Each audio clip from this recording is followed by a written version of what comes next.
Assalamualaikum semua. Okay, so for this video, we'll be looking at 14.2. In essence, it's called hypothesis testing. Okay, it will be a three-part video because we'll be doing binomial distribution, Poisson distribution, and the product moment correlation coefficient. Okay, so this is the first part where we'll be focusing on the binomial distribution. Okay, so you need to do an investigation first with your teacher. Okay, once you're done, you can play this video for the binomial distribution. Okay, so I'll be going to. Right, so in essence, what hypothesis testing is about is that we are trying to find out what's the probability of this particular event happening. So what we do is we take a sample, because we can't take everything, right? We take a sample, okay? And then the sample shows us this particular thing, okay?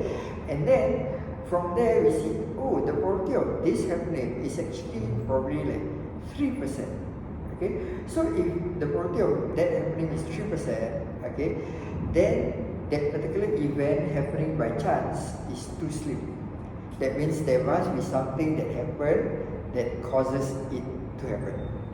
Okay, so later on when we see the examples and stuff, then you will start to understand what this hypothesis testing is all about. Okay, so for the first part, we will be doing binomial distribution. Okay, alright, so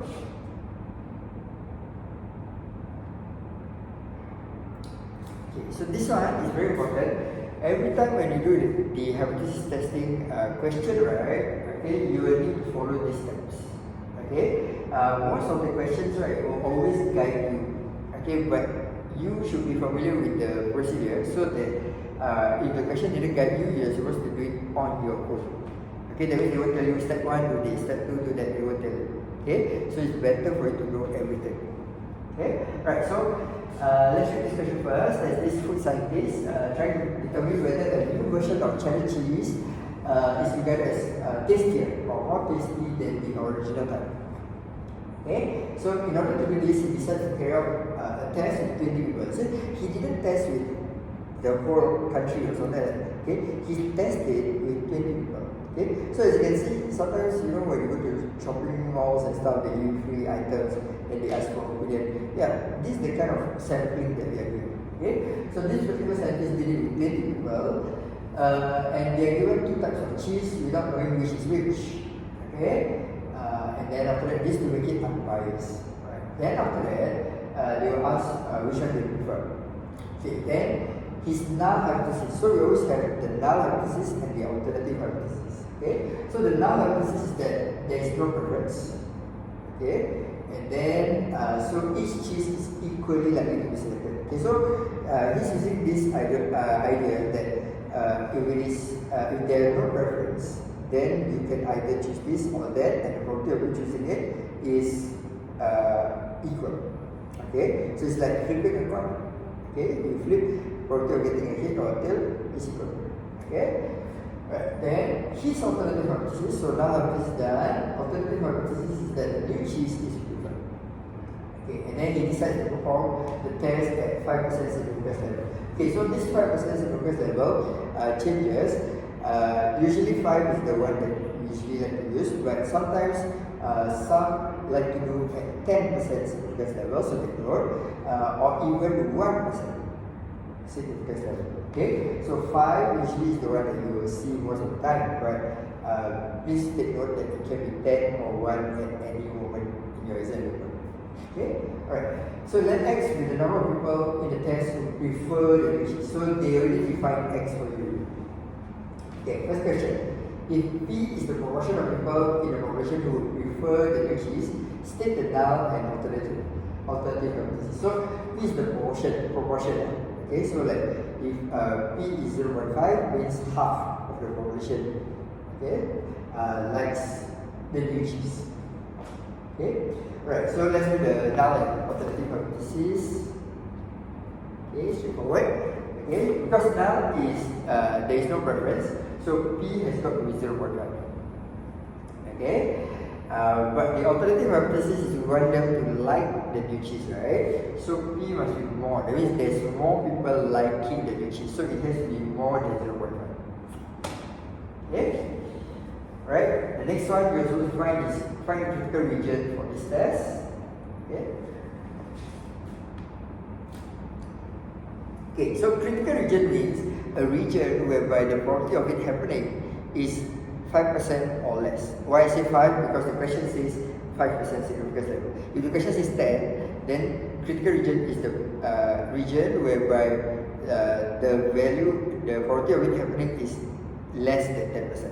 Okay, so if I say 1, the probability of it happening is less than 1. So now it's 5, right? So the probability of this happening is less than 5%. Okay, so let's explain the number of people the sample will prefer the new cheese. So this is already defined. Okay, so we have to find out what is the critical region. That is, what is the value, like how many people must like the new cheese such that the probability of it happening cannot be by chance. Okay, right? So you say it is this. Okay, so you want the probability of it to be more than this particular R value, right? Okay, to be very, very small. Okay, probability of it happening to be very, very small. Okay, so I'll show you a picture first. Okay, so if you refer to your textbook, what we're trying to do is like the green area, right? Green area, okay, is the probability of it being that number and more. Okay, it's so small. Is less than 5. That is the one that you want. Okay, so that's the meaning of this probability x more than a certain number is less than 0.1. Okay, so this is the binomial distribution. Okay, so to calculate that, right? Okay, we need to find that. Okay, one of the ways is use your GDC. Okay, you set your values. Okay, you find out that probability x more than equals to 14 is 0.0577. Okay, so this is technically more than 5%. So you cannot choose that. Okay, so you do the next number, which is 15, and then 15 you realize is 2%. Okay, so therefore 15 will be the number that you choose. Okay, alright, over here they did the other alternative method whereby they say your GDC cannot calculate more than, right? Sometimes your GDC cannot do that. So they tell you to do the less than. So instead of calculating 5%, right, you are calculating less than to be 95%. Okay, so calculating less than to be 95%. So you do 13, you get 94%, not enough. Okay, but when you do 14, it's 97%. Okay, so this is the tricky part. Okay, if less than or equal to 14 is the part that you don't want, right? Okay, the part that you want to be the next number cannot be 14 anymore. Okay, it must be the next number. 15 onwards is the one that you want. Okay, because 14 and below is the one that you don't want. So 15 onwards is the one that you want. Get it? Okay. Alright, so these are the two ways. Either you do straight away more than and you find, or you do less than and then do the 95. Okay. Alright, so that's how you find the critical region. Otherwise, 15 is called the critical value. Okay, so more than 15 or more is called the critical region, the area. Okay. Right, so that's how we find the critical value. We find what is less than 0.1. Okay, let's do the next one. State the lowest possible significance level of the test. Okay, so we found out that at more than equals 15, right, is this 2.07, right? So the lowest is 2.07%. Okay, right, so for binomial and Poisson, right, they like to ask this kind of question because the numbers that we get is not really 5% exactly. So it's like 4% okay, right? So they will ask this kind of questions. Okay, but take note, it's only for discrete values because for normal distribution, right, the continuous random variable, that one, you can actually find what is the value that is 5% exactly. Okay, why? Because it's continuous, right? So you can take any number there. Then you take something that is spot on at 5%. Okay, so they will be asking these kind of questions for the continuous random variable. Okay, alright, let's go to the next one. Okay, next one will be state the sorry, in the test, that means now you got number 18 prefer the new cheese. Okay, state the conclusion. Okay, Okay, so our critical region is actually 15 or more, right? So 18 lies in the critical region. So take note of the way I phrase it. Critical region means 15 or more, that area. So 18 lies in the critical region. Okay, but when we say the value 15, it's called a critical value. Okay, right? So we reject the null hypothesis, and then the G's are preferred equally. So what does it mean? Okay, whenever it falls in the critical region, we can reject H0 or we can reject the null hypothesis. Okay, so rejecting the null hypothesis means this one is no more here. So this is the one that we want. That means P is more than 0.5. That means people prefer the new G's. Okay, take note, right? If it falls in the critical region, we can reject H0. But if it doesn't fall, we don't reject H0. We say there is insufficient evidence to reject H0. Okay, so take note of the way we phrase it. If it falls in the critical region, we say reject H0. Okay, why reject H0? Because the probability of it happening is too low. It cannot be by chance that people like the new cheese. It must be the new cheese has something that make it possible for people to like it to the extent that 18 can like. We need 15, right? But 18 can like. Okay? Right? But if we cannot make it 5%, okay, that means probably we get like 8%. So maybe it's by chance. So that's why we say there is insufficient evidence to reject the H0. Okay? Alright. Okay, so that's the first part of the video. Let's see. Oh, sorry.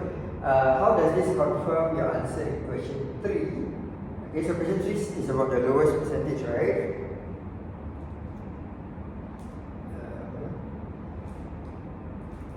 Okay, this one. Okay, so the probability of x more than 18 is even smaller. Okay, so the probability is less than 0.05, so therefore 18 lies in the critical region. Okay, so this one is quite straightforward. Okay, let's see. Okay, so this is summary. The null hypothesis is rejected if either the test statistics falls in the critical region, that means the value that we want falls in the critical region. Okay, it is beyond the critical value.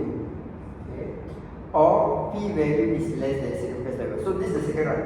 If the probability of it happening is less than 5%, it's another way of looking at it whether we want to reject or not. Okay, so either you see the p value, the less than 5%, or you see the critical value or the whether it falls in the critical region. Okay, so both ways works. It's just that the way you present it. Okay, so this is the binomial part. There will be part 2 and part 3 coming up. Okay, for Poisson and the correlation coefficient. Okay, alright. Akhir sekali, assalamualaikum.